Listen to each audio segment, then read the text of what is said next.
സങ്കീർത്തനം 24. മഹത്വത്തിൻ്റെ രാജാവ് എഴുന്നള്ളുന്നു.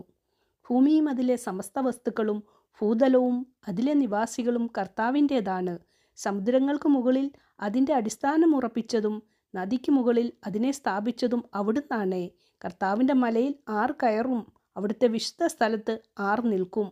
കളങ്കമറ്റ കൈകളും നിർമ്മലമായ ഹൃദയവും ഉള്ളവൻ, മിഥിയുടെ മേൽ മനസ്സ് പതിക്കാത്തവനും കള്ളസത്യം ചെയ്യാത്തവനും തന്നെ. അവൻ്റെ മേൽ കർത്താവ് അനുഗ്രഹം ചൊരിയും. രക്ഷകനായ ദൈവം അവന് നീതി നടത്തിക്കൊടുക്കും. ഇപ്രകാരമുള്ളവരാണ് അവിടുത്തെ അന്വേഷിക്കുന്നവരുടെ തലമുറ. അവരാണ് യാക്കോബിൻ്റെ ദൈവത്തെ തേടുന്നത്. കവാടങ്ങളെ ശിരസുയർത്തുവിൻ, പുരാതന കവാടങ്ങളെ ഉയർന്നു നിൽക്കുവിൻ. മഹത്വത്തിൻ്റെ രാജാവ് പ്രവേശിക്കട്ടെ.